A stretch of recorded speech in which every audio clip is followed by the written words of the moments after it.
Boa tarde, meus amigos, minhas amigas, sejam bem-vindas aqui ao canal do Paulo Gala. Hoje, excepcionalmente, eu estou aqui fazendo as vezes, né, tentando aqui estar à altura dessa conversa. A gente hoje tem uma conversa muito especial com o Marco Lucchesi, daqui a pouco eu vou apresentar, né, quem é o Marco, e também Gabriel Galípolo e o nosso querido José Márcio Rego para fazer esse bate-papo fantástico aqui com o Marco Lucchesi. Então, dou as boas-vindas a todos e todas que estão nos acompanhando aqui pelo canal do Paulo Gala e também pelo meu canal. E já vou apresentar o Marco, que é realmente assim uma joia rara aqui do nosso Brasil, da nossa literatura. Ele é professor titular da Faculdade de Letras da Universidade Federal do Rio de Janeiro, a UFRJ. Ele é vastissimamente premiado como poeta, escritor, romancista, ensaísta, tradutor. E, Marco, essa daqui a pouco você vai ter que explicar para a gente, esperantista brasileiro, 7º ocupante da cadeira número 15 da Academia Brasileira de Letras desde 2011 e foi eleito, né, como, em 7 de dezembro de 2017, o presidente mais jovem da ABL nos últimos 70 anos. Ele fez História, né, como graduação na Universidade Federal Fluminense e também é mestre e doutor em Ciência da Literatura pela UFRJ e fez pós-doutorado em Filosofia da Renascença pela Universidade de Colônia. Então, realmente, assim, é uma vastidão de conhecimento que vai, né, nos mobilizar inteiramente aqui nessa conversa. Então, dou muitas boas-vindas a você, Marco, aqui ao canal do Paulo e ao meu canal. E como é de praxe, aqui nessas conversas, Marco, a gente faz as perguntas sempre por ordem decrescente de estatura capilar. E hoje, como o Gabriel cortou o cabelo, a gente vai começar, então, com o nosso querido Zé Márcio Rego, que vai fazer, às vezes, te fazer essa primeira provocação para a gente dar o pontapé aqui na nossa conversa. Seja bem-vindo, Zé Márcio. Obrigado, Roncaglia, querido Roncaglia. Obrigado, Gabriel, e um agradecimento especialíssimo a essa força da natureza que é o professor Marco Lucchesi. Eu tive o prazer e a honra de conhecê-lo. Eu, antes de fazer curadoria aqui para o Paulo Gala e para o Roncaglia, eu fazia curadoria na Casa do Saber. E aí convidei o professor Marco Lucchesi, que fez uma conferência epifânica sobre Dante e sobre tantos assuntos, que eu saí extasiado. Eu ali conheci. E ontem, Marco, estava revendo, até para hoje, estava revendo um diálogo seu com o Wisnik. Eu e o Wisnik somos sócios. Nós temos um cunhado em comum. Ele é cunhado do meu cunhado.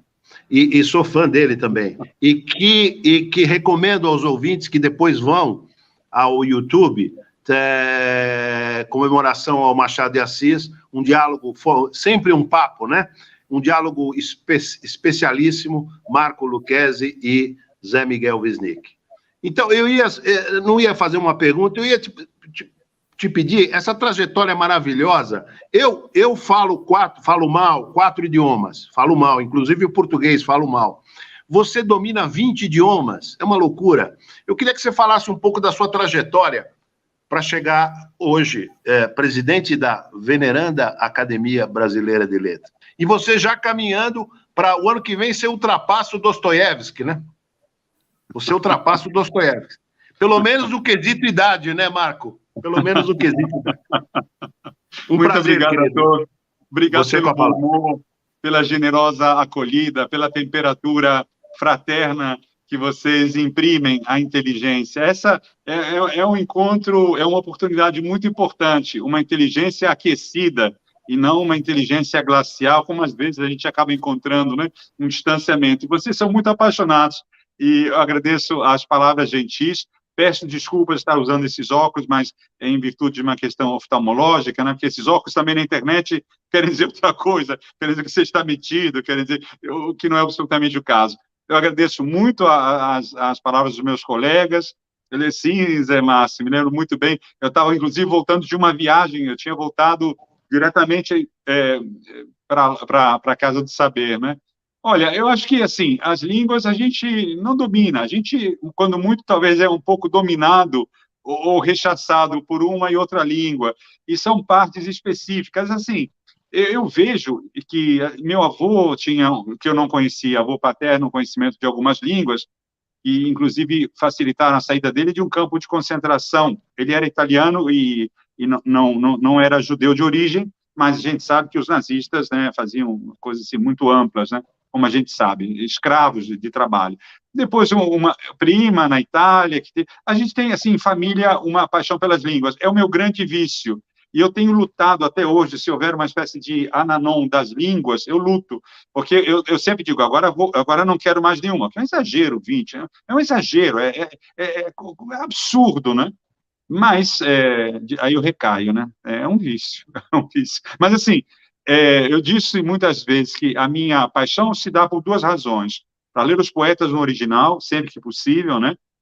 Para ouvir a sonoridade. Agora estou trabalhando numa tradução de o Yunus Emre, que é um poeta turco, mas que escreve na língua Osmanli, que é uma língua mais marcada pelo árabe e pelo persa, né?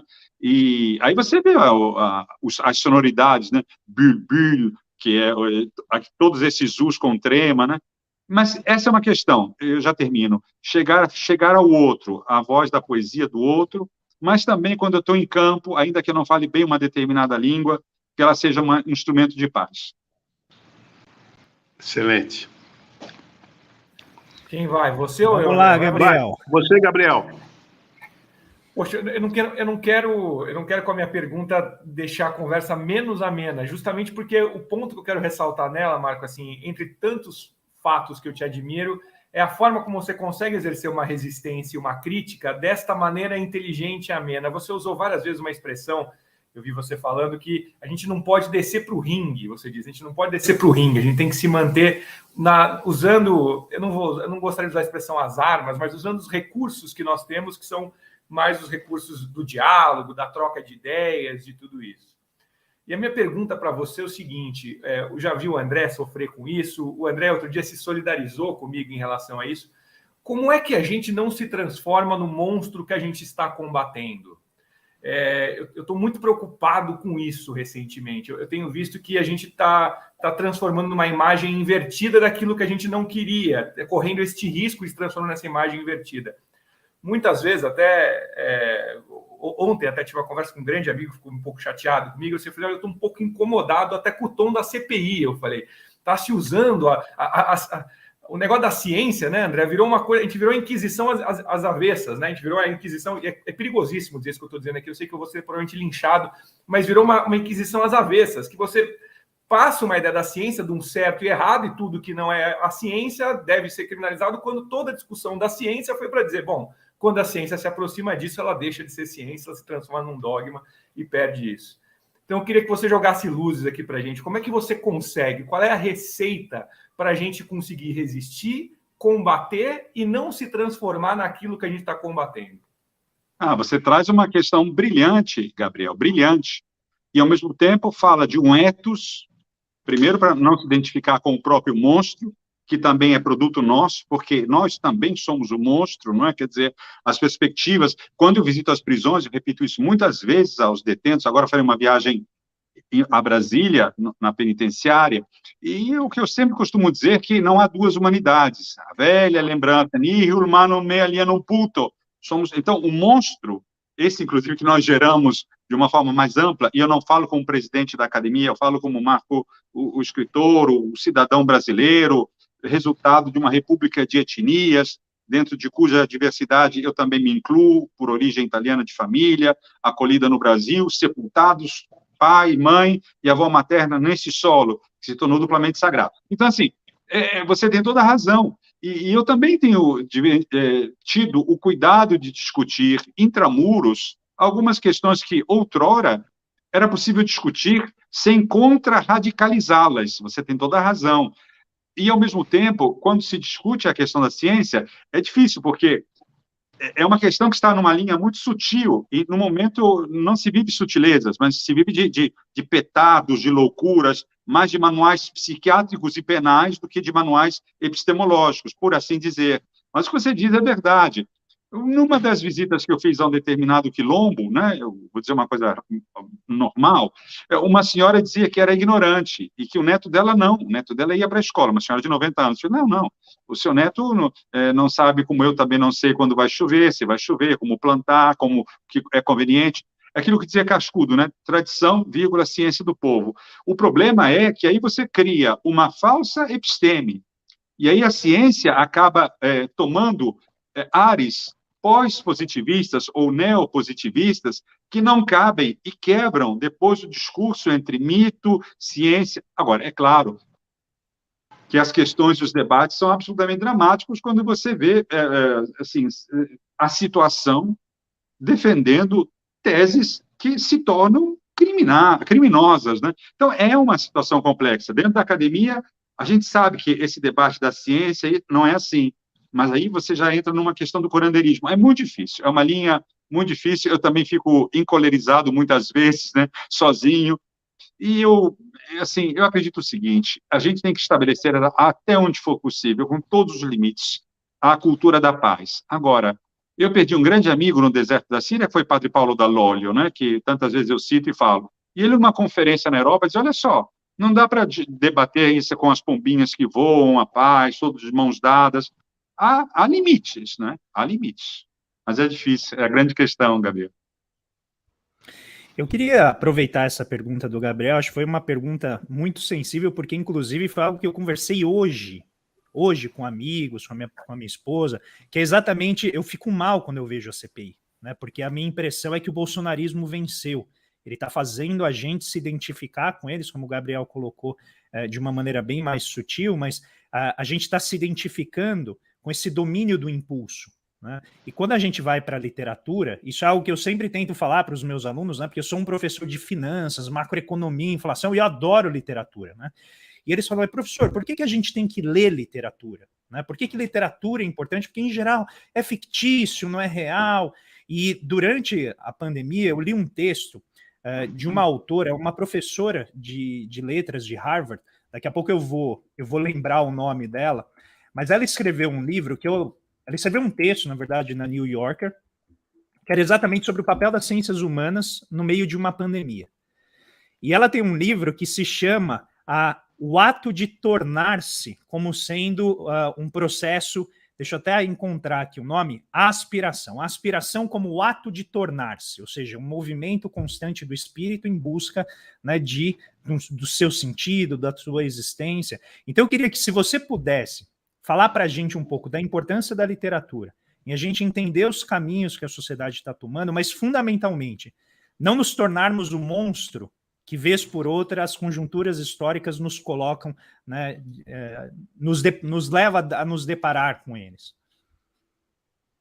Também é uma belíssima questão, Roncaglia, e você estabeleceu um diálogo maravilhoso com o Barbosa, um momento, assim, bonito, importante, de economistas que não se limitam às demandas de um rentismo extremamente fechado, ou de um resultado imediato e devastador de um capital que tem olhos e mãos rapaces, né, cheios de vontade de carniça, mas uma demanda de um ethos que a própria economia, de que a própria economia não pode estar distanciada. Então, antes de tudo, antes de mais nada, eu quero frisar assim que foi um momento importante esse diálogo recente que você teve com o economista Nelson Barbosa.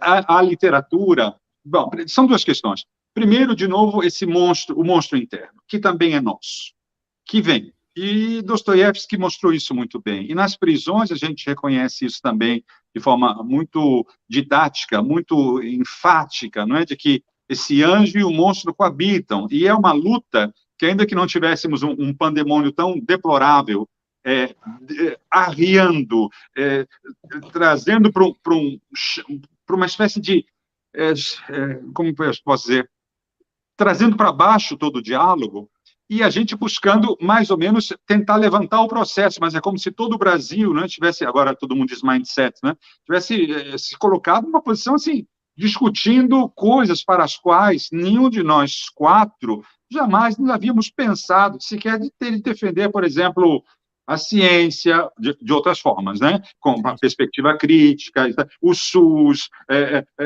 o Estado laico, etc. São coisas que nós nem sabíamos da necessidade de exteriorizar e explicitar. Bom, a literatura... Então, essa é uma questão importante, que para além para esse cenário dessa extrema-direita deplorável, em nome da qual o Brasil tem afundado em todas as direções possíveis e inimagináveis, com uma falta de interlocução em todas as escalas do Estado, o que torna ainda a coisa mais difícil e dramática, a literatura ela é o lugar ecumênico por excelência. A literatura é a possibilidade disso que você falou, de aspiração e de tornar-se. A literatura ela não é só o fato de você acionar uma máquina do tempo e uma máquina do espaço, em que tempo e espaço são ocupados pela nossa subjetividade.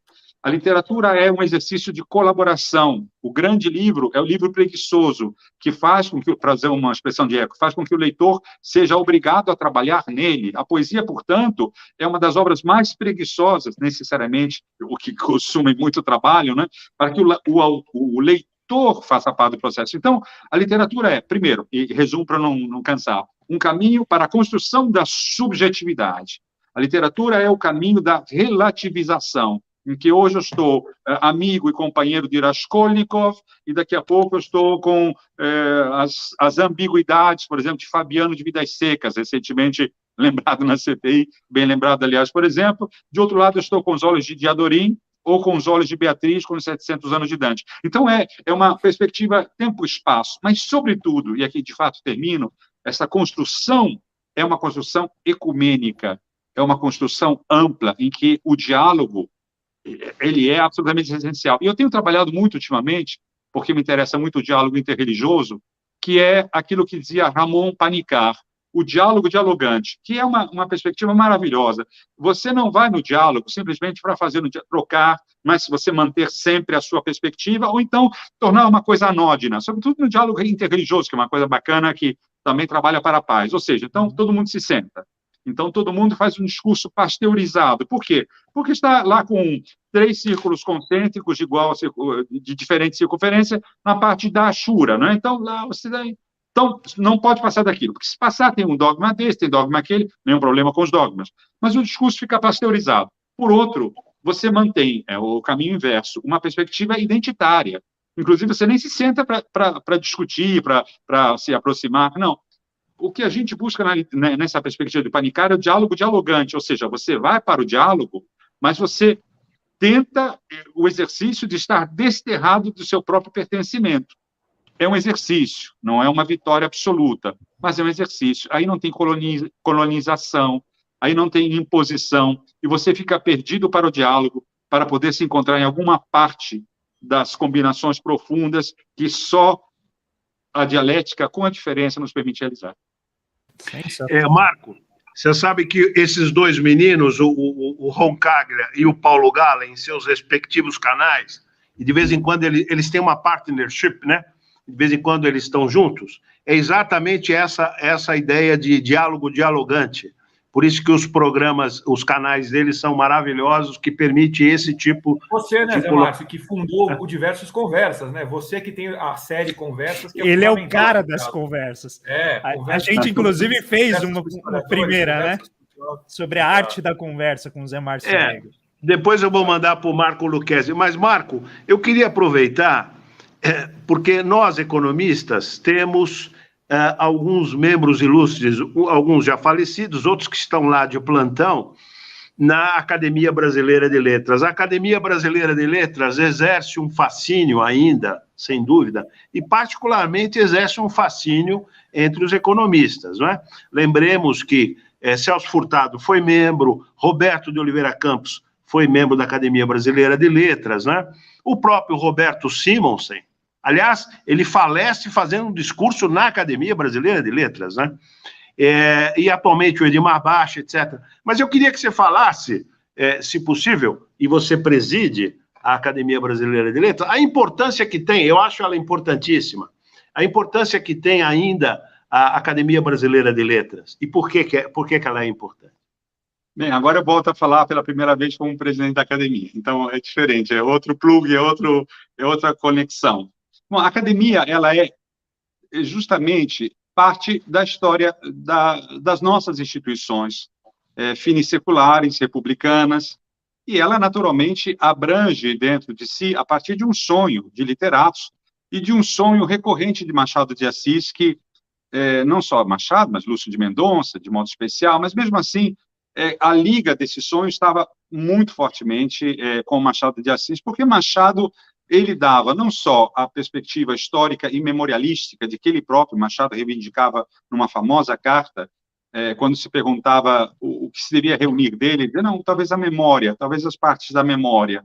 Esse grande memorialista que foi Machado, Machado não dava só o quadro da história, mas dava o sentimento da história. Eu costumo muitas vezes lembrar que os grandes historiadores sempre nos dão essa possibilidade de entrar num tempo ou outro, mas Machado era a liga que nos dava todo esse sentimento. Então, a Academia Brasileira de Letras é também o sonho de Machado de Assis, e é um sonho de um pequeno Senado. Como ele, Machado, que escreveu, aliás, sobre o velho Senado, com uma nostalgia que era capaz de descrever até as meias do porteiro, como é que as pessoas se comportavam, Machado que acompanhou muito de perto também todo esse processo na corte. Então, a academia, ela acabou se tornando um pouco esse pequeno Senado em termos de dimensões, mas pelo qual passaram, enfim, nomes importantes, não os exclusivamente importantes e únicos, mas também nomes são Manuel Bandeira, Guimarães Rosa, João Cabral. A questão e nós fizemos com as academias todas da América Latina a seguinte questão, né? Qual é o lugar hoje das academias? E temos conversado com a Academia Brasileira de Ciências, né? Com o Luiz Davidovich, com todos os outros. Então, nós nos damos conta que, primeiramente, para o Brasil, eu acho muito importante, como é o caso do Instituto Histórico e Geográfico Brasileiro, que é de 1838, né? Recuperar um viés claramente institucional e fazer a defesa, claro, a defesa dialética dos processos que são mistos, que são complexos, que representam grandes realizações, grandes perplexidades, o que é absolutamente natural das histórias das instituições, mas a tarefa de reforçar as instituições, isso é muito importante. A academia, durante a pandemia, por exemplo, fez ações as pessoas têm fome, não adianta. Estamos com 125 milhões, vocês são economistas, sabem melhor do que eu, em risco alimentar, não é? É um número absolutamente avassalador. Então, o que fazemos? Cruzamos os braços? Não. Mas há também uma fome de leitura. Então, juntar as duas fomes. Então, buscar as ONGs e colocar um livro na cesta básica. Firmamos dois acordos com a Marinha. Um para levar livros para fora do Brasil, nas comunidades CPLP, por onde a Marinha passasse.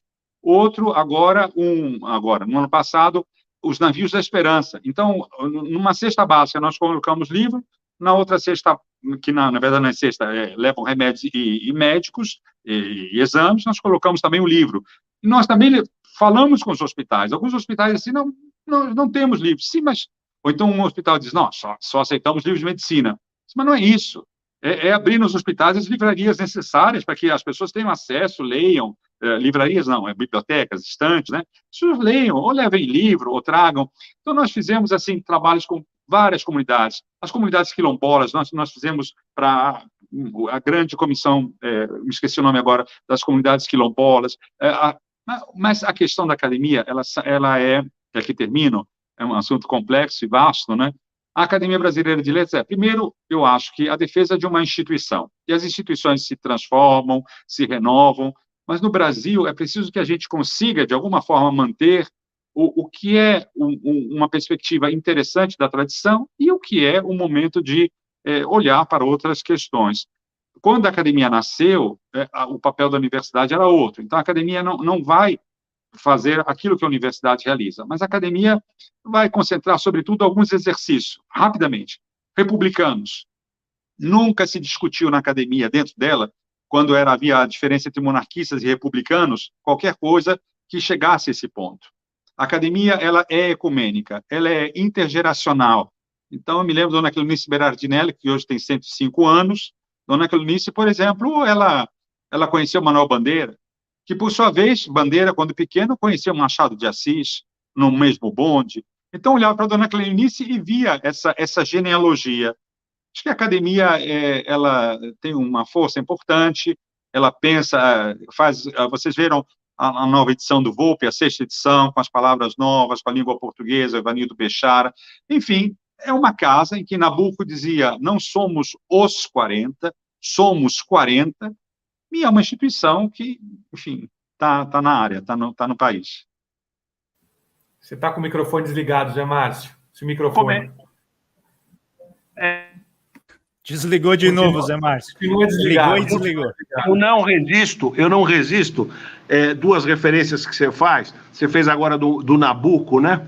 O Nabucco, um grande cara, sou fã, mas eu queria dizer o seguinte, o Nabucco dizendo do Machado, Machado, você vai passar por século.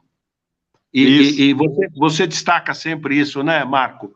E isso. O Machado veio e o Machado está atualíssimo, né? O Machado está presente, está vivo o Machado, né? Que figuraça, né? Que figuraça. Nós aqui com o Marco e três economistas, não posso deixar de contar um caso que todos nós aqui conhecemos, mas que é maravilhoso, que é o conto do Planeta do Destino do Machado, né? Que é maravilhoso. Que ele fala assim, o Machado dizia que se sentia um idiota conversando com economistas ou próximos economistas, ele achava aquele negócio ultra complicado, ultra difícil, e um dia ele viu lá um cara lendo um jornal de finanças que o nome era o Planeta do Destino, ele falou, que negócio estranho esse nome, que nome estranhíssimo, se eu inverter esse nome, o destino do planeta, talvez ele faça sentido, e a partir daí o Machado passou a inverter tudo que os economistas diziam e passou a entender o que os economistas diziam, uma coisa genial, fantástica. Posso fazer uma pergunta aqui, Zé Márcio e André? Deve. Seguinte, eu não vou resistir. Você fez essa alusão maravilhosa sobre a questão do monstro que também está dentro da gente, que também somos nós, e a visita às prisões, você usou como metáfora. Outro dia eu estava comentando sobre isso, que uma das coisas mais terríveis que eu passei de experiência foi visitar Dachau, não vou saber pronunciar alemão da maneira correta, mas o campo de concentração em Dachau, e aquilo é terrível porque aquilo ali te afasta completamente a ideia de que o nazismo tenha sido subproduto de um cara mau, de um maluco ou de um grupo pequeno de pessoas. Você fala, isso aqui é a industrialização da morte. Isso aqui é a revolução industrial da morte. Isso aqui é um esforço social. Isso aqui não é uma coisa que aconteceu de maneira isolada por um grupo de pessoas pequenas. Isso aqui é um processo, tanto que quando você escuta os áudios, né? O que os aliados fazem imediatamente ao chegar é fazer as pessoas que estão nas casas em volta irem ver aquilo ali. Ele força as pessoas a se defrontarem com aquilo, pessoas que iam aos domingos à igreja sentindo o cheiro de carne queimada do campo de concentração, né? Aquilo demonstra a capacidade, que essa monstruosidade habita todos nós, né?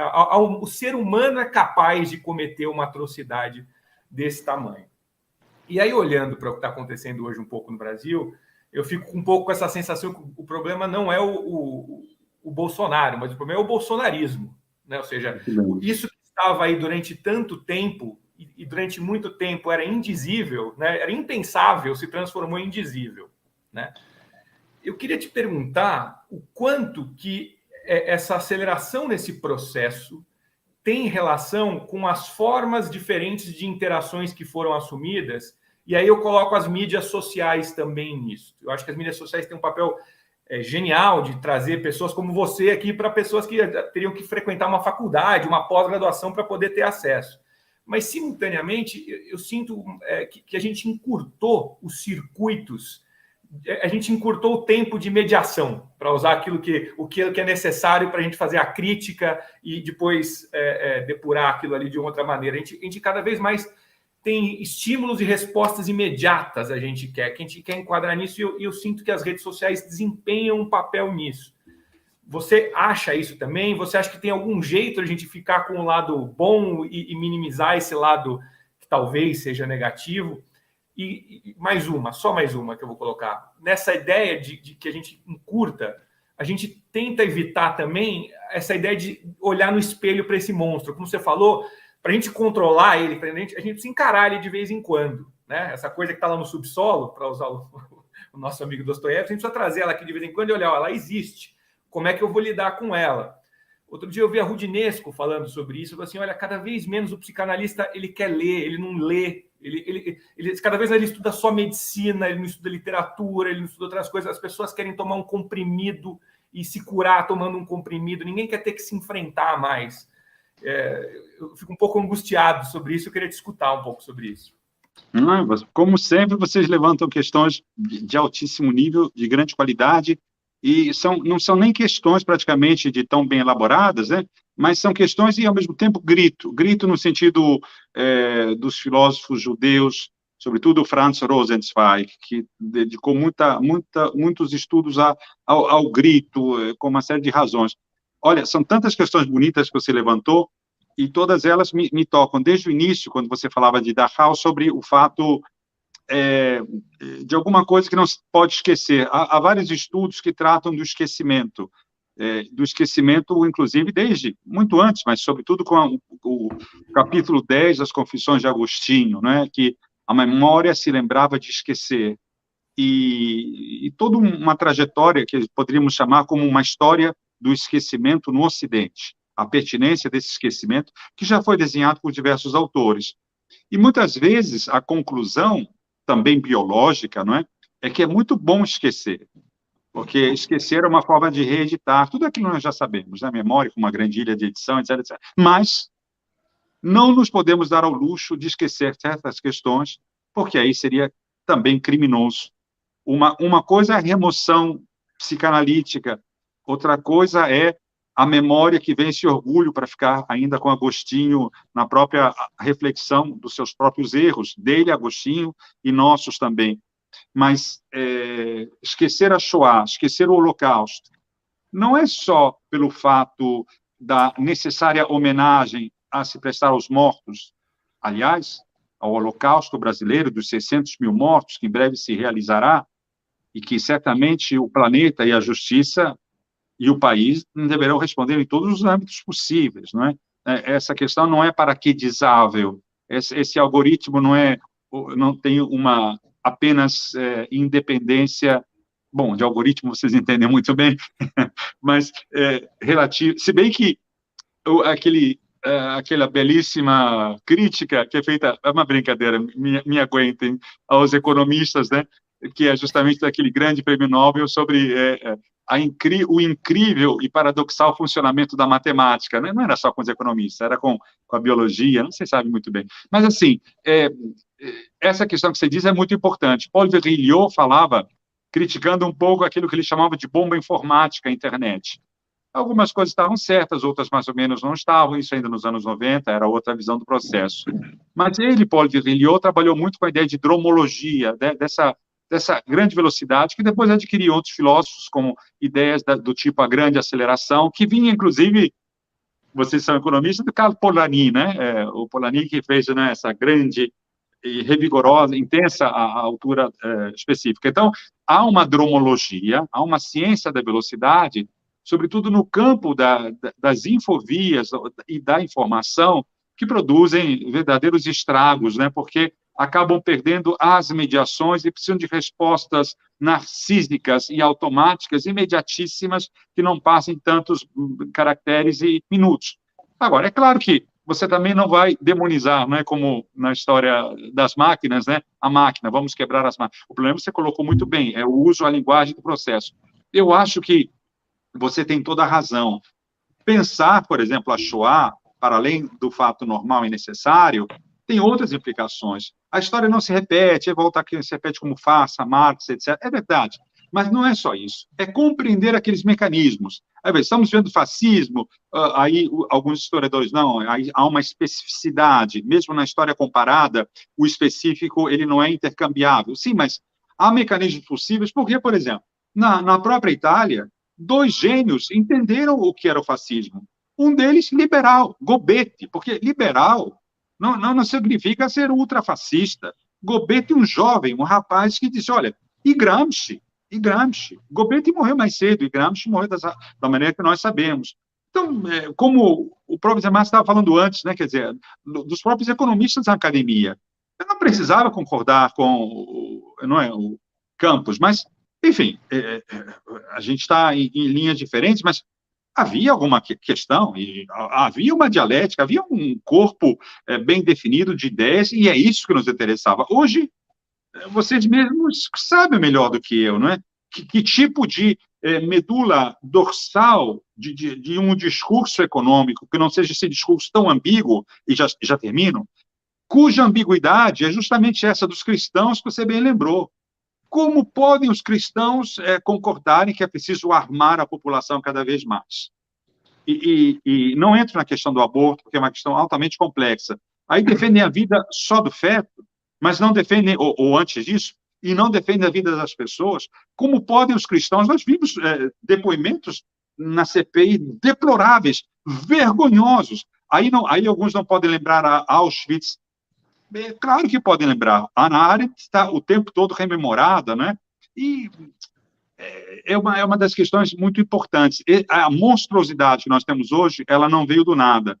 Capa Preta e Lurdinha é o trabalho de Israel Belloc. E lá Israel Belloc falava desse tradutor que o Brasil precisava, porque o populismo sempre precisou, na história brasileira, né, aquelas histórias que vocês conhecem muito bem, né, a ideia pendular do populismo, não é? Quando não se conseguem reunir as forças, as hegemonias suficientes dos interesses específicos, né, de uma determinada classe, aí entra, então, ou a força intensa, vamos deixar as pessoas irritadas, né, aquilo que Althusser chamava aparelho de Estado, né, indiferentemente dos aparelhos ideológicos de Estado, vamos usar uma coisinha antiga, né, e, por outro lado, o que era a presença do populismo. Mas aí, o populismo clássico, mais ou menos brasileiro tradicional, era isso.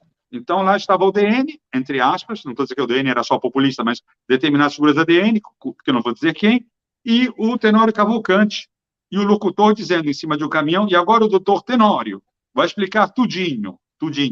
Então, significava que o populismo precisava, a partir da distância da fratura das classes dominantes com as classes populares, de um tradutor. O problema é que o tradutor ganhou total autonomia e não se preparou, porque não sabe traduzir, não sabe fazer a hermenêutica do processo, mas junta diversas loucuras psiquiátricas juntas. E uma coisa não posso deixar de dizer, o que nós estamos vendo é a reversão em todos os setores, mas há um grave perigo no setor psiquiátrico da farmacologia. A doutora Anísia da Silveira, queridíssima doutora Anísia, cada vez mais jovem e atuante, a doutora Anísia da Silveira justamente falava as camisas de força química. E um grande querido amigo meu falecido, Milton Freire, que passou 10 anos no hospital psiquiátrico e se curou por outras razões, que não necessariamente aquelas, ele enfrentou um grande lobby, e agora está voltando, né? Agora, no momento em que a pandemia estava dessa forma, aí começava a falar de homeschooling e não tratar, claro, aí você cria o que você quiser, né? Aí você cria, mas enfim... Marco, Roncaglia, me permite mais uma pergunta, não? Permita o que você quiser, Zé, você é rei aqui. Não, é o seguinte, é que o Marco citou... Desculpa, primeiro-ministro, porque eu sei que você não é monarquista. O Marco citou esse cristianismo vulgar, né? E me ocorre de te fazer uma pergunta, porque a história da civilização, ela é contada o tempo antes dele e depois dele. Ele viveu a metade do tempo da vida que eu vivi. E não escreveu nada, né? Assim ele como esse personagem que a civilização é contada antes dele e depois dele. Cristo. Então, eu tenho uma aproximação, eu sou fundamentalmente cristão, mas não esse cristianismo caça-níquel, né? E eu sofri uma influência muito grande do Paul Ricoeur. Tudo isso para te perguntar o seguinte, como é que você enxerga o cristianismo, né? É uma belíssima pergunta, porque muitas vezes sou colocado numa berlinda, assim, os meus parentes, né, meu avô paterno, que eu não conheci, e um primo da minha mãe, foram parar num campo de concentração. Um voltou e o outro morreu de fome. Então, assim, e por quê? Qual era o tipo de engajamento deles? Da ação católica. E toda a minha família é italiana. E também, é claro, havia uns 2 ou 3 que eu conheci tio da minha mãe, sioísta, que era fascista, porque representava aquelas questões, né? Lamentavelmente, tudo. E outros eram socialistas, tinham um compromisso, E isso a gente viu durante muito tempo, não é? Agora, inclusive na nossa própria terra, a partir dos anos 90, com a teologia da libertação, num movimento importante de compreender todo o processo. Eu acho que, olha, a minha questão não é contrária ao cristianismo. Eu acho, primeiro, que somos todos dessa cultura cristã, judaico-cristã, semitas espirituais, como se dizia, diante desse processo. A minha formação, afetuosamente, é católica, é cristã, nesse caso, e até temos Roncaglia, temos o Galileu, enfim, os nomes um pouco dizem de uma certa perspectiva. O Cacciari se diz católico, Massimo Cacciari, né? O Vattimo. Agora, a nossa questão é que, justamente como tem sido falado na CPI com muita propriedade, né, não pode ser a religião do ódio, e, sobretudo, não pode ser, assim, a teologia da prosperidade, porque aí, tá bem, eu não combato a adesão específica da fé, não combato, porque em todas elas há legitimidade, em todas elas há uma forma de adesão para além da qual, ou diante de cuja especificidade, não é possível lidar, não é algo que é próprio e característico. O problema é quando isso se torna um motor político, um motor que acaba solapando a subjetividade. Aí, aquele potencial revolucionário que o cristianismo traz, ele se perde. Nesse caso, não admira que um padre traduzisse em Portugal o Anticristo de Nietzsche. E não vai aí nenhum problema, nenhuma contradição. Ele fazia a tradução do Anticristo porque ele achava que uma determinada forma de cristianismo acabava dissolvendo o caráter eminentemente radical, não fundamentalista, radical, e até mesmo, em certo sentido, numa tradição judaica, trágica, não é? Como é o caso de Moisés. Moisés não chega a ver... Moisés é uma figura, como já foi estudado, trágica, né? Porque viveu grandes derrotas. Tem um grande teólogo italiano que eu amo, que se chama Sergio Quinzio. Eu só posso ler quando eu estou bem de saúde mental, né? Sergio Quinzio tem alguns livros maravilhosos. Um deles é A Derrota de Deus. Outro é O Mistério da Iniquidade. São livros excepcionais. E eu sempre costumo dizer o seguinte, porque aí vem a contra-resposta, né? Porque nós vemos, assim, pessoas histéricas, gritando, berrando, bolsonarizando, um cristianismo bolsonorável, não tem nada de honorável, lamentável, né? Um cristianismo da morte, um cristianismo do ódio, um cristianismo que não tem o perdão, não faz parte sequer da tradição judaica. A tradição judaica tem no Yom Kippur, uma belíssima cerimônia, Kol Nidrei, que significa para você desfazer e ser perdoado pelas promessas que fez e não as pôde realizar. Quer dizer, nós estamos numa perspectiva do perdão, né? E não justamente nessa cultura do ódio. Então, acho que o que às vezes a mim mais aborrece é a percepção, aí sim, aí não é só do cristianismo, eu tenho visto em vários países, várias outras expressões, né?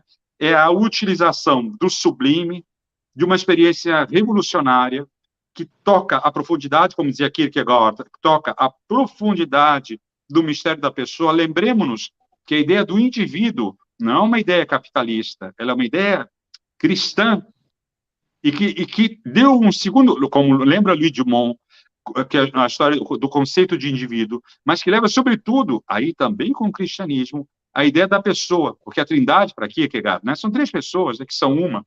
Então, assim, o problema desculpa, estou fazendo discurso, estou acabando, assim, o problema é realmente o uso político que rebaixa a perspectiva caça-níquel de um Deus deplorável, que você, quanto mais der, como uma grande aplicação financeira.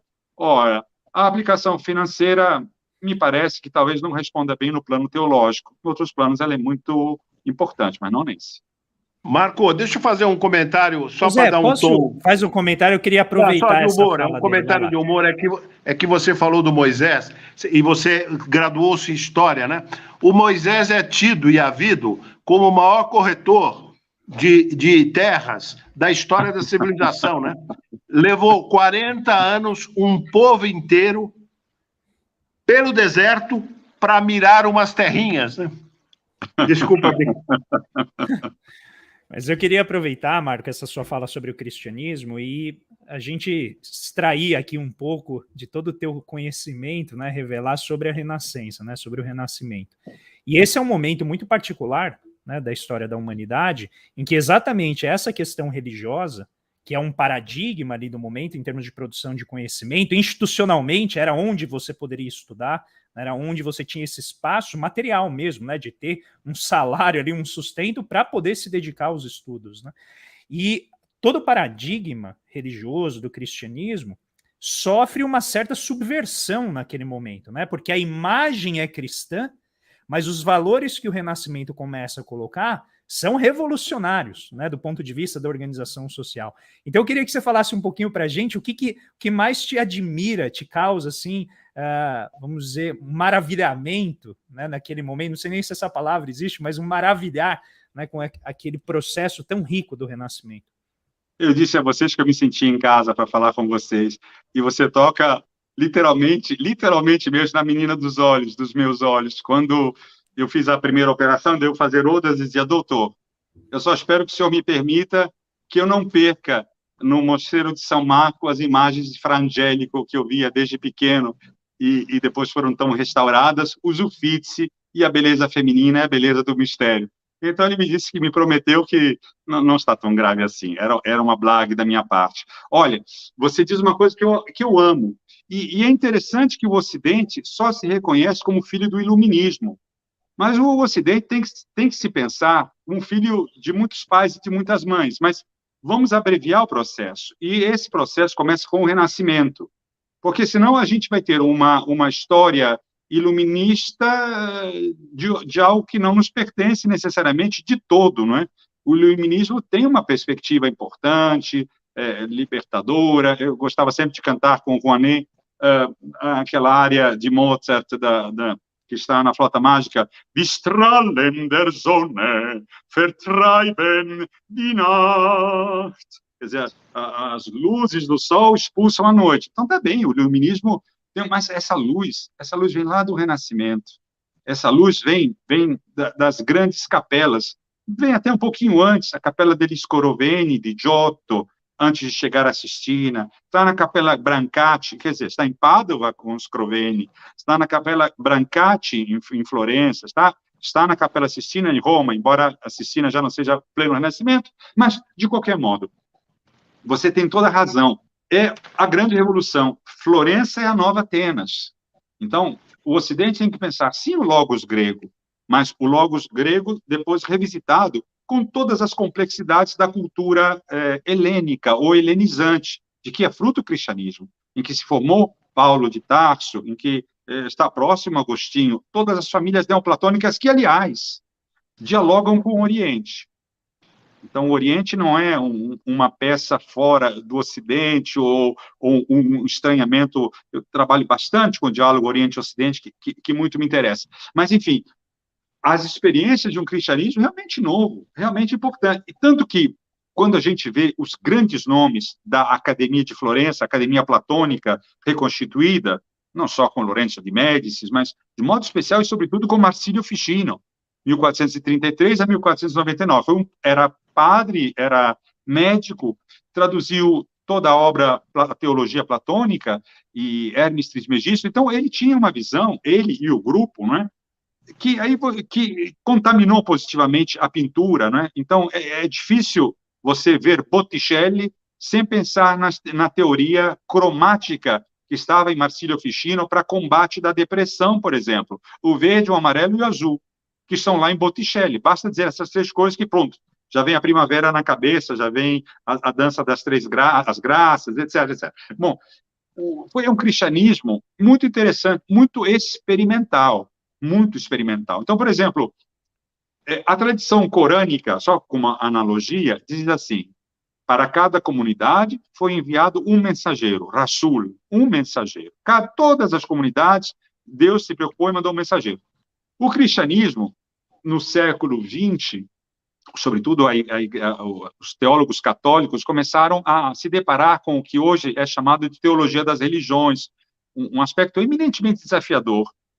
eles saíram da extra ecclesia nulla salus, além da igreja não há salvação, para, sim, existe salvação, mas essa questão vem desde o Renascimento.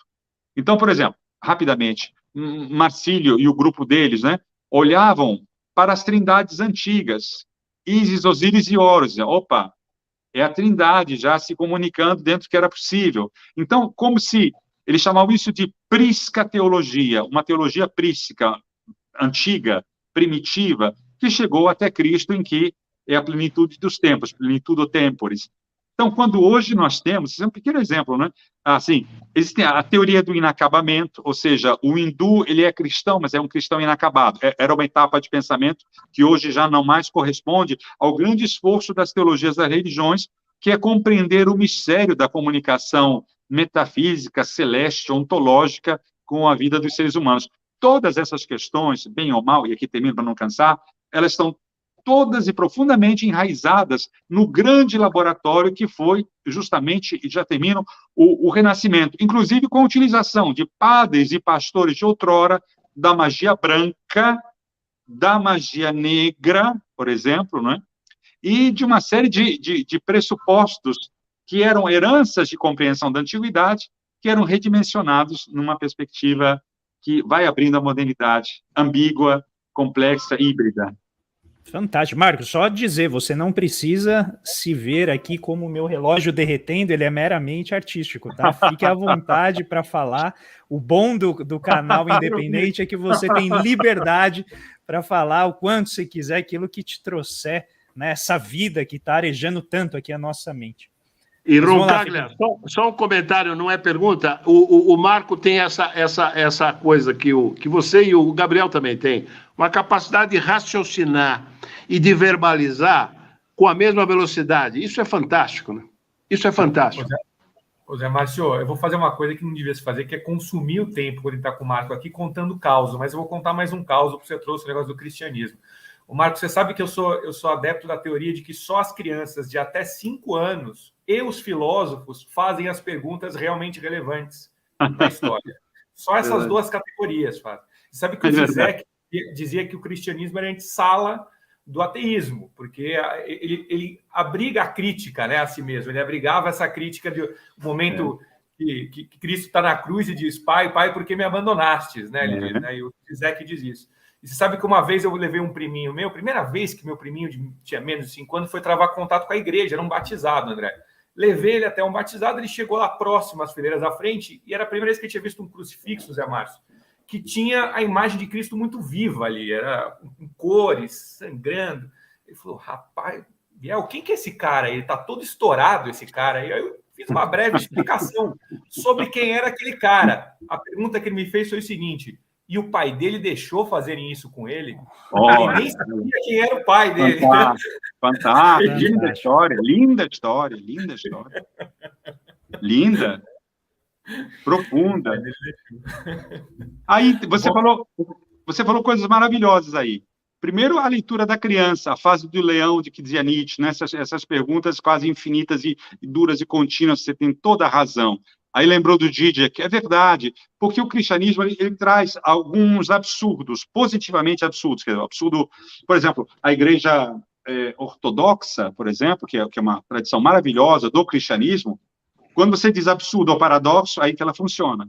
Então, boa parte do Starets Zosima de Dostoiévski, por exemplo, está no paradoxo. Essa linda, linda, linda figura de santidade do padre Zosima, né, o Zosima. O cristianismo, ele traz, desde seu nascimento, aquela frase que depois chegou a Tertuliano: credo quia absurdum. Eu acredito porque é absurdo. Porque foi uma quebra, um cristianismo muito revolucionário naquele momento, uma quebra com os valores da cidade antiga, para além da qual nada podia subsistir. Sócrates, inclusive, toma Cicuta 399, apesar dos oferecimentos de evasão do Criton e no Euthyphron, por exemplo, mas ele está lá, e vai tomar por quê? Porque a cidade decidiu. Está errado, mas é a justiça, etc., etc., né?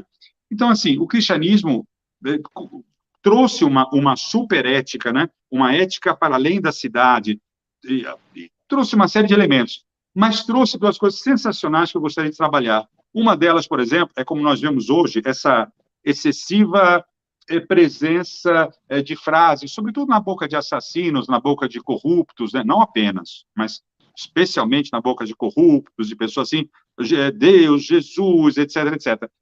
E, no entanto, e muitas vezes também de filiação mais assim moderna, vamos dizer assim, de pertencimentos a outras igrejas dentro da grande família cristã, que ninguém é ilegítimo, são todos legítimos, a gente só faz o combate quando tentam levar a situações dramáticas e nefastas para a sociedade como um todo, desrespeitando, inclusive, a possibilidade de não acreditar, etc, etc. Enfim, e as outras formas de religiosidade, por exemplo, como as matrizes africanas, muito perseguidas, aí não dá, aí realmente não dá para contemporizar.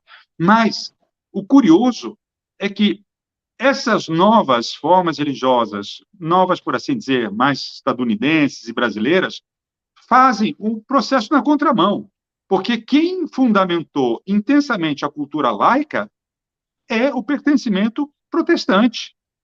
Então, essa é uma das questões. E aí não é elogio, nem deselogio, é uma constatação importante, que pode ser encarada de uma ou de outra forma. Número 1. Número 2, o cristianismo, ele traz dentro de si, você falou muito bem, a imagem da derrota, a imagem do sofrimento. Primeiro, é um Deus que perde força. Por isso que Sérgio Quintes escreveu aquele lindo livro, A Derrota de Deus, mas aí num outro específico. Mas tem um outro lado também. Todos aqueles... Por exemplo, quando no Bhagavad Gita 11, Arjuna pede que Vishnu apareça, né? É o Vishvarupa, em que ele vê toda aquela potência admirável, todos os deuses juntos que formam um único Deus, que é uma síntese extremamente bela do hinduísmo, né? Quer dizer, o hinduísmo é politeísta? É. Mas ele é monoteísta? É. Não. Ou é, no nosso conceito, ou é monoteísta ou é politeísta? Quando os ingleses fizeram na Índia o primeiro levantamento, eles abandonaram, que dava 300 e tantos mil deuses, né? Mas é muito mais do que isso. Por quê? Porque Brahma é infinito. E tudo é infinito, inclusive o número de deuses. Mas o Brahma é aquele que... etc, etc. É uma imagem no Vishvarupa maravilhosa. Não é triunfalista, como a teologia da prosperidade é, mas é potente. Assim como está no Antigo Testamento, Moisés vendo, né, a imagem divina e se apresentando para ele. Bom, mas tem uma grande vantagem. É um Deus mais próximo de nós. É um Deus que, como é que você vai explicar a um religioso que faz todas as suas práticas, é correto, é bondoso, e tem uma doença fatal e terrível? Você tem um Deus que te acompanha nesse processo. Eli, lama sabachthani, não é? Porque me abandonaste, que o menino de 5 anos entendeu. Ele entendeu lindamente. E o pai dele, o que fez? A mesma pergunta de Cristo, num certo sentido. E toda a expectativa. Então, o cristianismo, ele traz dentro de si uma luminosa derrota. Tanto assim que o Alcorão, que tem grande apreciação, aprecia muito Jesus, os profetas do Antigo Testamento, Adão como profeta, inclusive, Musa, que é Moisés, e Cristo, como o selo da santidade para o Alcorão. O selo da santidade. Maomé é o selo da profecia, mas o selo da santidade é Jesus. E aí, termino, a dificuldade de lidar com a morte de um Deus na cruz. Então, a tradição muçulmana, em geral, rejeita essa concepção, porque não tem elementos suficientes dentro do sistema islâmico, muçulmano, né, em todas as suas grandes vertentes e famílias, de considerar como poderá um Deus morrer. Então, isso não. Aí chamam... os povos do livro, eles falsificaram a história. Um Deus não pode morrer assim. Então, o menino de 5 anos, as famílias corânicas, né? a tentativa de compreender de um Deus que também sofre. Um Deus que tira potência e ganha potência porque sofre. Marco, você falou nos paradoxos, né? Tem um paradoxo, primeiro, importantíssimo, que Deus é bom, não há dúvida, para quem crê em Deus, né? Deus é bom. E tudo que existe foi criado por ele. Ora, se Deus é bom e tudo que existe foi criado por ele, por que ele criou o diabo? E há um outro paradoxo, né, aí já Jesus, não é? Os apóstolos eram 12, ele mesmo dizendo, os apóstolos são 12, porém, entre eles, um é o diabo. Isso dito por Jesus. É um paradoxo, né? Aí os teólogos têm várias respostas, né? Dependendo da história, das filiações, né? das correntes interpretativas. Por exemplo, na tradição tomista, com Tomás de Aquino, se falava de uma vontade ineficaz de Deus. Então, por exemplo, não chove num determinado lugar, o agricultor perde toda a sua colheita, mas Deus tem uma vontade de que chova, mas é uma vontade ineficaz. Por outras questões, quando os apóstolos sabem, né, que ele voltará, já ressuscitado, que ele subirá, é uma expressão muito bonita, fica conosco, Senhor, não é? A saudade, né? Mas a questão é que há uma herança judaica muito importante. E essa herança judaica, Deus não é só o Deus dos milagres. É uma interpretação que até o cardeal Ravasi, que é um grande intelectual, um grande teólogo, os milagres são a coisa menos importante possível. Está errado centralizar aí. Por quê? Porque, para ser breve, há uma tradição judaica muito admirável, né? Somos todos semitas de origem, não é? E, assim, culturalmente, eu quero dizer. E tem uma expressão muito interessante aqui em hebraico, que é o tzimtzum, que é aquele Deus que, para dar espaço ao homem, ele diminui a sua potência, para que o homem possa ter a liberdade, inclusive de exercer o próprio erro, como está em Dostoiévski, no Grande Inquisidor. E essa situação faz com que, por exemplo, algumas escolas protestantes interessantíssimas do século XX, até certo ponto, não como Nietzsche, não tem a potência de Nietzsche, mas são muito interessantes porque fazem parte de um momento interno de relação. Por exemplo, os famosos teólogos radicais, os teólogos da morte de Deus, como Hamilton, o Cox, Harvey Cox, e vários outros, né, que dizem assim, não, realmente existiu Deus, tá? Deus existiu, foi Jesus, desceu, fez o mundo, mas num gesto de tamanha generosidade, ele decidiu realmente se imolar. E Deus existiu, mas ele morreu, não tem mais, não acabou. Ele decidiu que... Então, assim, você tem variedades, isso não é exatamente o tzimtzum, mas são variedades metafóricas que eu estou usando por brevidade, né, para mostrar essa questão dessa potência de Deus. Deus não criou o demônio, mas permitiu que o anjo se tornasse o que ele quisesse realmente, e assim também com a vida humana.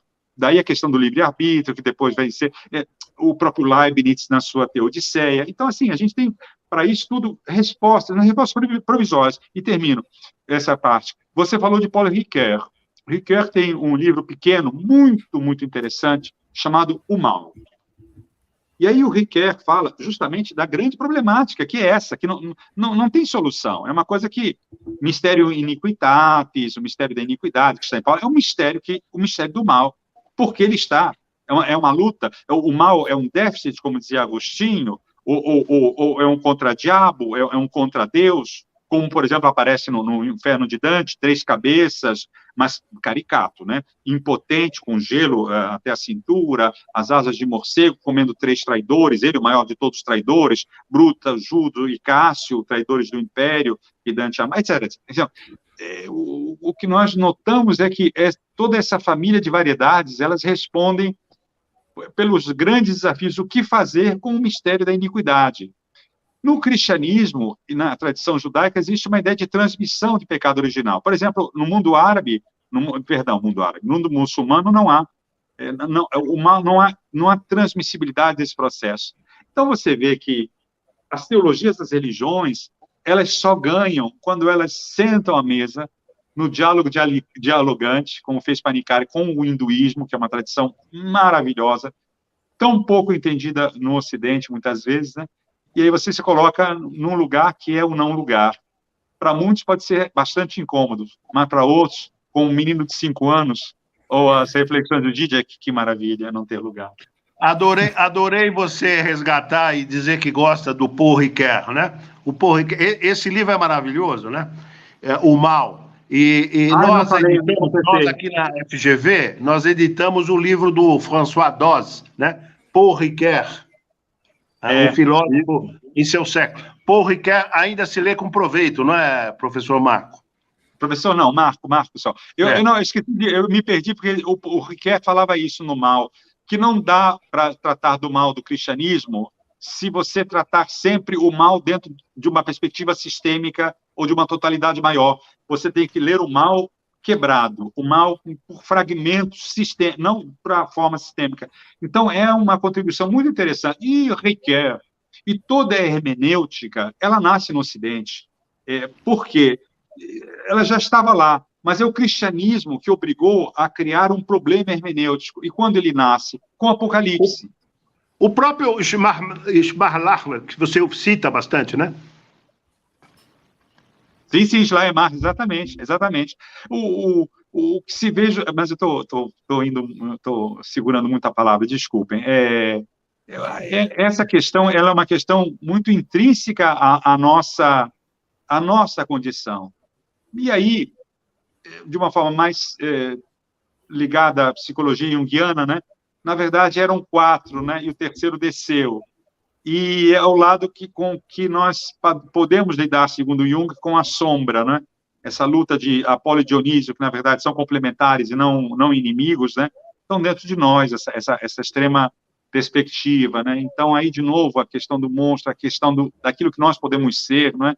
É muito difícil ir na prisão e fazer um discurso hipócrita, um discurso e que você se coloca em que posição? É uma posição... Para mim, esse é um diálogo dialogante, porque eu não tenho mensagens para dar na prisão, mas eu preciso encontrar alguma coisa, mas eu não sou juiz, eu não sou candidato a político, eu não quero escrever sobre as prisões, eu não tenho nenhum interesse em escrever sobre as prisões, porque senão eu perco a gratuidade de ir à prisão.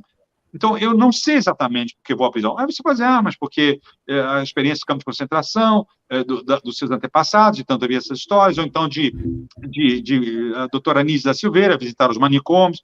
A gente pode explicar de muitas formas. Quando um determinado cristão, com muita raiva, me perguntava por que eu ia visitar os bandidos, é esse cristianismo pasteurizado que eu não aceito. Porque perde a grandeza de uma figura como Cristo.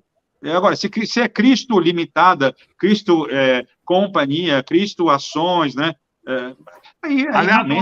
um ladrão e assassino estava do lado de Cristo e aí pediu perdão e ainda hoje estará comigo no paraíso, né? É o primeiro santo, né? Como está lá, né? O primeiro santo, né? Então, assim, é claro que eu não romantizo a ida à prisão. Eu já não tenho mais capacidade de ser tolo, embora me considere bastante tolo ainda, obviamente, não é? Mas, assim, é claro que eu vou com uma perspectiva na prisão ambígua, mas não é difícil, né? Porque eu trago a minha própria ambiguidade, eu trago as minhas, como vocês, as nossas. Então, assim, ficar lá dizendo vocês, eu, ou dizendo o que as pessoas vão fazer ou deixar de fazer, eu nunca me coloco nessa posição, porque é de um ridículo atroz. E mais fácil, Zé Márcio, é quando você chega numa escola, mais fácil entre aspas, né? Numa unidade socioeducativa com escola, ou numa escola prisional propriamente dita.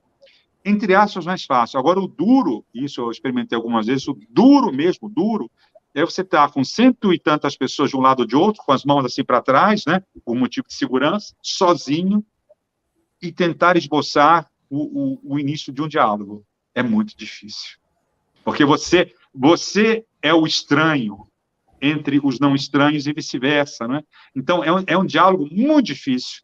Eu não estou lá para dizer o que eles devem fazer, mas talvez para entender aquilo que eu preciso ainda fazer.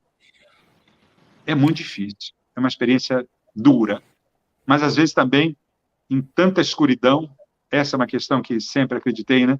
Existe, mesmo no pior dos assassinos, não estou dizendo que estão todos maravilhosos, não é isso, mas existe um foco de luz. Pelo menos 5 minutos de luz na própria vida. Fantástico, Martô. Estou ainda digerindo suas palavras.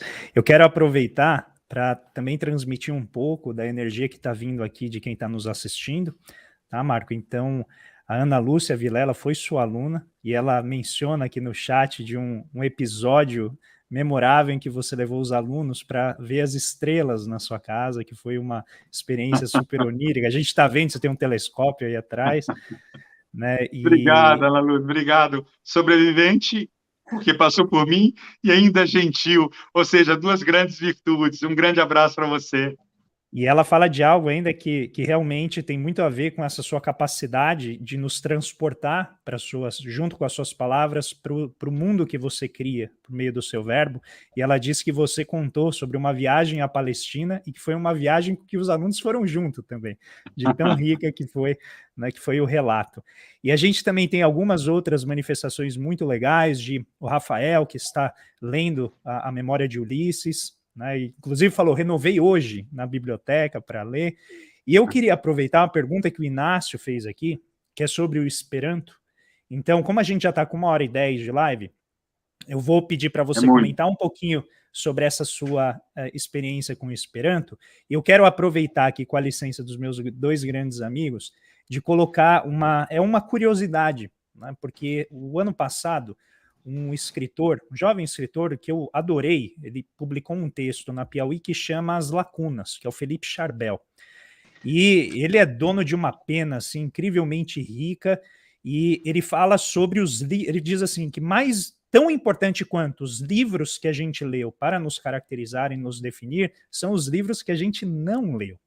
Aqueles livros que a gente compra e que eles se tornam quase que um ornamento na nossa prateleira, eles embelezam esteticamente e eles demarcam a nossa lacuna.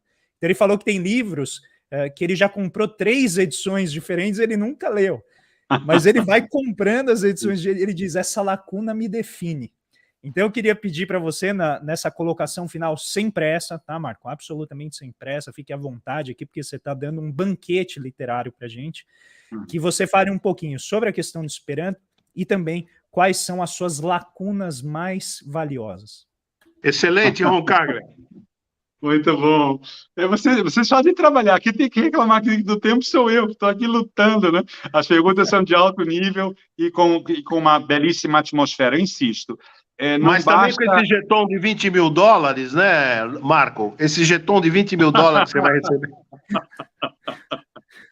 Mas, assim, não, o jeton aqui da solidariedade, da amizade, num momento como pandemia, que ainda continua, apesar, né? E é um privilégio ter pessoas assim entusiasmadas como vocês e os colegas que estão escrevendo, né? Bom, rapidamente, o Esperanto, eu até falei agora, me tornaram, para minha alegria, de forma imerecida, do Comitê Internacional de Honra do Esperanto. O Esperanto, eu comecei a estudá-lo bem jovem, né? E tenho para mim que, desde os 12 anos, mas depois tinha uma namorada, alguma coisa assim, e gostava do Esperanto, né? Eros e a língua andam sempre muito juntos, né? Como a gente sabe, por diversas formações poéticas. Mas aí os professores me desencaminhavam do Esperanto, e então eu vivi com o Esperanto uma relação de guerra e paz o tempo todo. Isso eu comentei num discurso que eu fiz em Esperanto para os queridos amigos que me fizeram voltar à pandemia para uma reflexão do Esperanto. O que eu gosto do Esperanto é a versatilidade, é a intenção maravilhosa. Por exemplo, eu fiz um livrinho traduzido para o Esperanto, numa editora que, de fato, não existe, que eu sempre invento para poder fazer as minhas loucuras, né?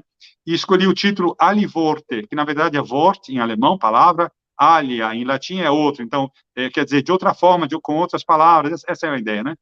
E eu gosto muito das línguas. Eu criei uma língua chamada Laputar, e com uma gramática específica. Então, uma vez tenho um querido amigo, o Geraldo Holanda Cavalcante, chegou e me falou uma coisa que eu não entendi. Geraldo, eu não entendi. Ele repetiu, continuo não entendendo. Mas, Marco, é a língua que você inventou. Ah, bom, eu só inventei, mas eu não estudei. Não tenho prática sobre ela, né? Então, é uma grande paixão. E, geralmente, os esperantistas todos, eu não me considero esperantista, eu até falo isso lá, ou pego carona, porque o Esperanto, você tem que ter, primeiro, uma presença, uma militância, e eu não tenho, né? Então, acho que foi um gesto de cortesia dos queridos amigos, mas acho uma língua muito inteligente, sobretudo do ponto de vista da forma, porque quando você aprende uma língua, vamos supor assim, o turco, né? Você aprende o turco, você tem palavras que você não... Ou uma língua muito, muito para lá, né? O turco faz parte das famílias uralo-altaicas, né? Tem, enfim, a Ásia toda, já estou terminando. Então, você não tem, às vezes, onde segurar numa palavra, né? Então, não sei, por exemplo, Buyurun... O húngaro né? é assim? O húngaro, ele é húngaro. O húngaro eu acho que é pior. O húngaro eu só estudei com o funcionamento dele durante algum tempo, mas não. O turco eu estudei mais direitinho, que é uma língua complexa, tem a ver, tem grandes relações, mas é sempre problemático, né? Fino-úgricas, né? Então, por exemplo, o lugar do trema, um trema duplo, inclusive, né? E são 26 casos que o húngaro tem, né? O turco não, tem 20 casos a menos. Mas, enfim, então você não tem onde segurar. O Esperanto foi muito bem pensado para o Ocidente, exclusivamente para o Ocidente, né? Porque você vai alimentando para semaina, então semana, então e as palavras em inglês, em alemão, algumas em russo, krome, além de. Então é uma bela experiência. Sobre as lacunas, o que você lembrava do Charbel é um pouco também de Rui Barbosa no outro sentido, né? Quando ele lamentava o Rui Barbosa, todos os livros que ele não poderia ler, por quê? Porque estavam no futuro, né? Ele quase alcançou todos os livros do presente. Eu fui pastor de quase 100 mil livros, um pastor muito, assim, e leio desde os 12 anos de idade, por isso que uma parte dos olhos caíram, mas não foi só por isso. Leio desde os 12 anos de forma mais, assim, mais meticulosa, né? As lacunas, quais são todas elas? Meu Deus, são as lacunas de uma forma muito mais profunda, talvez. Você pastoreou 100 mil livros? Meu Deus do céu. Não, 100 mil. Eu tinha aqui, mas depois os cupins avançaram, moro numa casa de praia. Aí foi devastador, e eu doei 5 mil, quase todos autografados. Eu nunca fui bibliófilo, nunca tive paciência. Lamento, podia ter, mas nunca quis. Mas livros autografados, de Drummond, de Gilberto Freire, vários. Humberto todos estão na UF, na Federal Fluminense, onde estudei história. Mas, enfim, cheguei a ter tudo isso. Mas qual é a grande lacuna, né? É a única lacuna possível, né? A lacuna no sentido profundo, não necessariamente erótico, né? Do amor, não é? Essa é a grande lacuna. L'amor que move il sole e le altre stelle, né? A perspectiva de transmutação de que o amor é capaz de realizar. Donde não há amor, ponga amor e sacará amor. São João da Cruz. Esse tão estranho amor na perspectiva da teoria do attachment theory da escola inglesa, né, da teoria do apego, né? Aí estão todas as lacunas, todas as demais são mera consequência desse processo. Por isso que eu penso sempre, digo, né, que o futuro será uma mulher de seios fartos, porque é generosa, mãe terra, onde agora hoje nós temos a obrigação de pensar de forma cada vez mais radical, porque se trata da nossa vida no planeta, né? Eu sempre digo, né? Como seria feio a Terra rodando sozinha, sem as nossas contradições, sem aquilo que nós temos de pior e de melhor. Quando o Teilhard de Chardin falava da noosfera, que era a última esfera evolutiva para ele, Teilhard, né? Só como metáfora, não para aprofundar, que a Terra não era azul, mas a Terra tinha uma fosforescência. Por quê? Porque era a noosfera, era a parte mais alta do processo evolutivo. E pensar que uma economia predatória, não é? que interesses específicos sejam capazes, como a gente tem visto na Amazônia, como a gente tem visto nas propostas últimas, aqui é o Marco Lucchesi falando, não, nada, presidente de nada, nem presidente de si próprio. As grandes questões, hoje as nossas grandes lacunas consistem na conservação do planeta Terra, para que não fique só uma sinfonia de Beethoven dentro de uma cápsula, explicando como era a quinta. Eu colocaria a nona, porque é mais completa, mas também a quinta é maravilhosa, Deus me livre. Tá? Ou então a terceira, que está indo muito bem, ou colocaria a quarta de Schubert, ou colocaria Vai Azulão, Companheiro Vai, de Jaime Ovalle, enfim, cada um faz o seu DJ para uma eternidade. Mas uma eternidade sem seres humanos.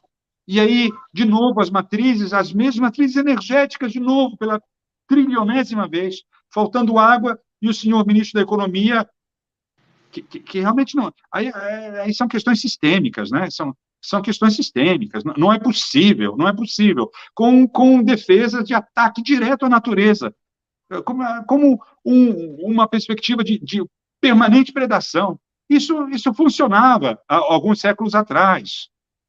E deu no que deu, né?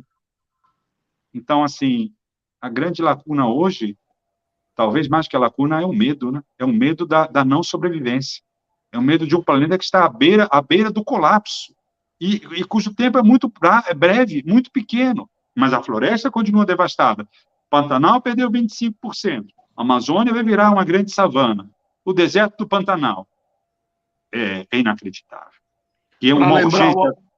Para lembrar um livro do Althusser, o futuro não demora muito tempo, né? L'avenir dure longtemps, exatamente. Não, exatamente, ao contrário, exatamente, falou muito bem. Fez o contrário, exatamente. Infelizmente, não é como ele dizia no título, né? Aqui vai ser breve, né? Ou então nós optamos por isso, ou vamos optar por uma vida em que agora é a água que a gente vê em jogo. Os países da África praticamente em guerra em relação à água, né? Vejam a questão da represa, no que diz respeito à Etiópia, por exemplo, o Egito, o Sudão, não é? Da nossa perda líquida de água no Brasil, que tem sido intensa. Então, assim, é a lacuna dos livros, mas é a lacuna do mundo também, né? O livro e o mundo fazem uma continuação, como querem as três religiões do livro, que são mas também como os Vedas e os Upanishads também pensam, né? Maravilha. Bom, eu ainda estou sob os efeitos de Marco Lucchesi, dessas últimas falas, então vou passar a palavra rapidamente para o Zé e para o Gabriel fazerem breves considerações finais, porque eu acho que é evidente que essa aqui é só uma primeira conversa, porque aqui tem todo um universo, né, de Marco Lucchesi para a gente aprender mais. Zé?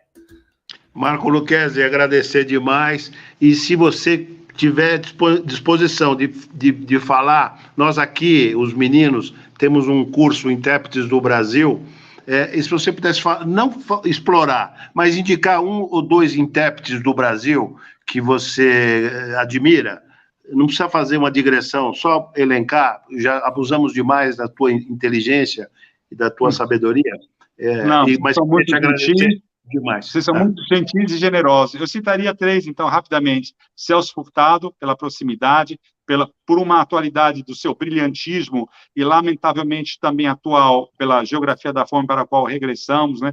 Ele que foi um homem de grande teoria, mas um homem prático também. Eu citaria, apesar de todos os conflitos e revisões necessárias, Gilberto Freire, apesar de todas as questões, mas é imprescindível. E também começaria lá atrás, voltando à geração dos anos 70, 1870, com Silvio Romero. Independentemente da perspectiva, eu acho que a gente tem condição de colocar os 3, com todas as diferenças, para conversarem. E Sérgio Buarque? Obrigado.